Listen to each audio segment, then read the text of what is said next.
اپنی زندگی میں اللہ کی مدد کی طرف بڑھیں، مالک کی مدد کا حصول اختیار کرنے کی کوشش کریں، اللہ کے ساتھ اپنے آپ کو جوڑیں۔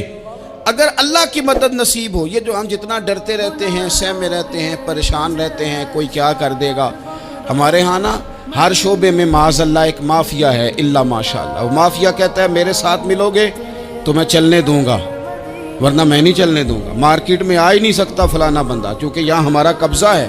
اور میرے بھائی پھر بہت سارے لوگ جن کی نیتیں اور ارادے بڑے اچھے ہوتے ہیں شروع میں، وہ بھی اس مافیا کا شکار ہو جاتے ہیں اور ان کے رنگ میں رنگ جاتے ہیں۔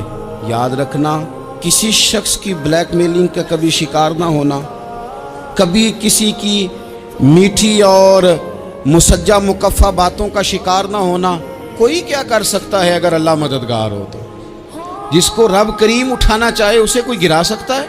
ہم یہ ڈرے ڈرے سہمے پریشان فیصلہ کرنے کی طاقت نہیں، مجھے چلنا چاہیے کہ نہیں، اٹھنا چاہیے کہ نہیں، کرنا چاہیے، اٹھ باندھ کمر کیوں ڈرتا ہے؟ پھر دیکھ خدا کیا کرتا ہے۔ حضرت عبداللہ ابن عباس فرماتے ہیں میرے نبی پاک علیہ السلام نے میری تربیت فرمائی، حضور نے میری تربیت فرمائی، اور محبوب پاک علیہ السلام نے فرمایا عبداللہ یاد رکھنا، یہ نوجوان دوست میری بات لکھ لیں، پریشان لوگ میری بات لکھ لیں، جن کے پاس قوت فیصلہ نہیں وہ اس بات کو لکھ لیں۔ حضرت عبداللہ ابن عباس فرماتے ہیں میرے نبی پاک علیہ السلام نے مجھ سے فرمایا تھا عبداللہ سن، اگر ساری دنیا مل کے تیرا کوئی نفع کرنا چاہے کر نہیں سکتی جب تک میرے رب کی رضا نہ ہو، اور فرمایا ساری دنیا مل کے تیرا کچھ بگاڑنا چاہے تو عبداللہ بگاڑ نہیں سکتی جب تک رب کریم کی حکمت کا تقاضا نہ ہو۔ لوگوں سے ڈرنا، لوگوں کی طرف دیکھنا، ماحول دیکھ کے اپنے راہ کا تعین کرنا، ہر بندے کے خیالات کے مطابق ڈھلنے کی کوشش کرنا، فلانا نہ ناراض ہو جائے، فلانا نہ ناراض ہو جائے، وہ جس نے ہونا ہو جائے، بس رب رسول ناراض نہ ہو۔ اپنی زندگی میں اپنے مالک کو مولا جان کے، بل اللہ مولاکم، اللہ تمہارا مولا ہے، وَهُوَ خَيْرُ النَّاصِرِينَ، وہ بہترین مددگار ہے۔ توجہ جب بھی کریں رب کی جانب کریں، اپنے دل کا قبلہ درست رکھیں، سوچوں کے زاویے سیدھے رکھیں۔ میرے بھائی مالک جب بندوبست کر دے نا،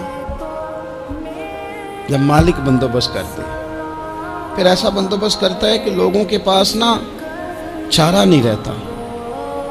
حضرت مریم رضی اللہ تعالی عنہا پاک باز تھیں، مسجد میں رہی تھیں، پر مالک کی حکمت کے تقاضے بڑے عجیب ہیں نا۔ پھر جناب مریم کو اللہ تعالیٰ نے بغیر شوہر کے اولاد عطا کر دی۔ یہ بات ہی ایسی تھی، وہ کسی نے کہا تھا کہ مخلوق تو فنکار ہے اس درجہ کے پل بھر میں سنگے در کعبہ سے بھی اصنام تراشے، تم کون ہو کیا چیز ہے داغ کبابی، لوگوں نے تو مریم پہ بھی الزام تراشے۔ تو لوگوں نے کہا کدھر سے لے آئی بچہ، تیرا باپ تو ایسا نہیں تھا، کہاں سے لے آئی؟ اللہ کرے میں آپ کو سمجھا سکوں، ذرا اپنے آپ کو وہاں کھڑا کریں کہ ایک پاک باز عورت، پاک باپ کی بیٹی، طیب ماں کی بیٹی، اور اللہ کے گھر میں پرورش پانے والی خاتون، ایک وہ وقت اور ایک یہ وقت کہ اس عورت کو کٹہرے میں کھڑا کر کے پوچھا جا رہا ہے کہ معاذ اللہ تیری گود میں بچہ جائز نہیں ہے، کہاں سے لائی ہے؟ اب خود سے صفائیاں بندہ کتنی کو دے، کتنی کو وضاحتیں کرے۔ اور میں نے تو اپنی زندگی میں دیکھا ہے زیادہ وضاحت دینے والے کو بھی لوگ جھوٹا سمجھنے لگ جاتے ہیں، زیادہ وضاحت دینے پر بھی لوگ کمزوری کا اظہار سمجھتے ہیں کہ کمزور پڑ گیا۔ آپ صلح کی کوشش کرتے ہیں، سامنے والا بزدل سمجھ لیتا ہے، زیادہ وضاحتیں بھی کمزور کر دیتی ہیں۔ اب حضرت مریم کو کٹہرے میں کھڑا کر کے کہا بچہ کس کا ہے؟ تو پھر خدا بندوبست جب کرے، اللہ جب مددگار ہو، تو پھر حضرت مریم کی گواہی درختوں سے نہیں دلوائی، اس نے پتوں سے نہیں دلوائی، پھر فرشتے نہیں بھیجے۔ حضرت مریم کہنے لگی مجھ سے نہ پوچھو، وہ جو پنگوڑے میں ہے اسی سے پوچھ لو، ان سے پوچھو نا، وہ کون ہے پوچھ لو، ان سے کر لو سوال۔ انہوں نے کہا پنگوڑے میں چند دنوں کا بچہ، یہ جواب دے گا؟ مددگار تھا رب، ان کی برات کا اعلان کرنا تھا مالک نے، اور جب مالک اعلان کر دے، جب مالک تیری صفائی دینا چاہے، جب مالک